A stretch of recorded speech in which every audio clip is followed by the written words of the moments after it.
Hello everyone, and welcome back to the channel. Today, we're diving deep into the legendary Thompson submachine gun, the iconic Tommy gun that has graced countless movie screens and history books. But how much of what we think we know is Hollywood fantasy, and what's the real story?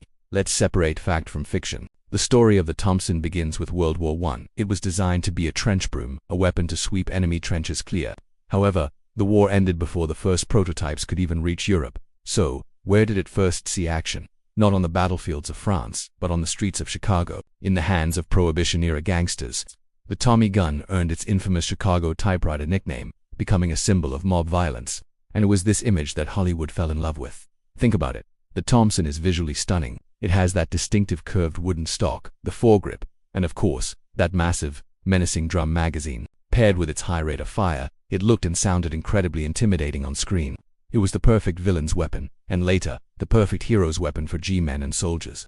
Hollywood made the Thompson a star, but this on-screen persona created a lot of myths about its real-world performance. One of the biggest myths is that the Thompson was a superweapon, easy to handle, and devastatingly effective in all situations. The reality was quite different. First, this thing was heavy.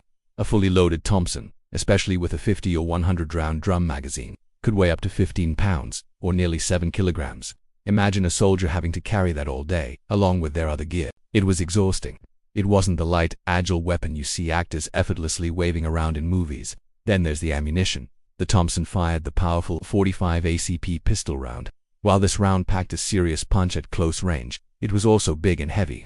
This meant soldiers couldn't carry a lot of it. A typical combat load was maybe 200 to 250 rounds. With the Thompson's high rate of fire, you could burn through that entire supply in just a few sustained bursts, lasting mere seconds. It was a logistical nightmare to keep these guns fed on the battlefield. And what about that famous drum magazine? The 50 or 100-round drum looks amazing in gangster films. But in the trenches of World War II, it was a disaster. They were notoriously unreliable and prone to jamming, which is the last thing you want in a firefight.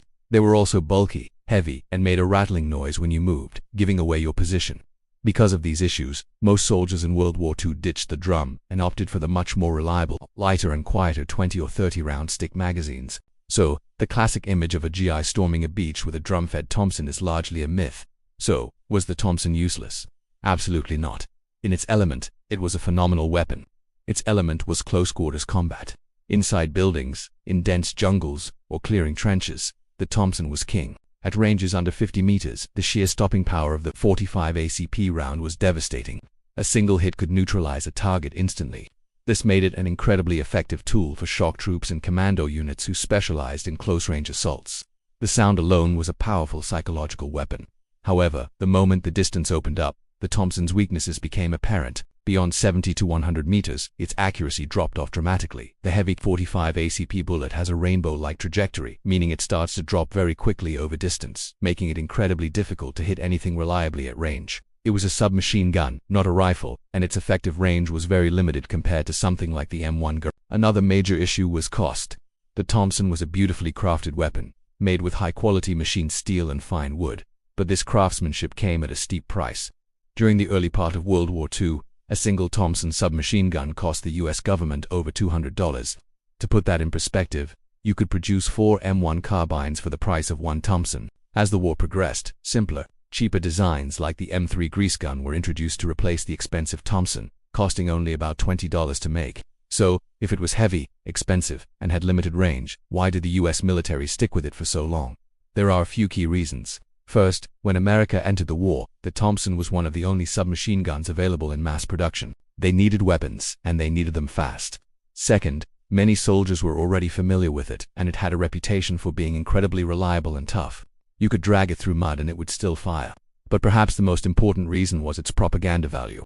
The Thompson had become an American icon. Photos and posters of determined American soldiers holding Tommy guns were powerful symbols of American strength and resolve. It was more than just a weapon. It was a part of the national identity, representing America's fight against both gangsters at home and fascists abroad.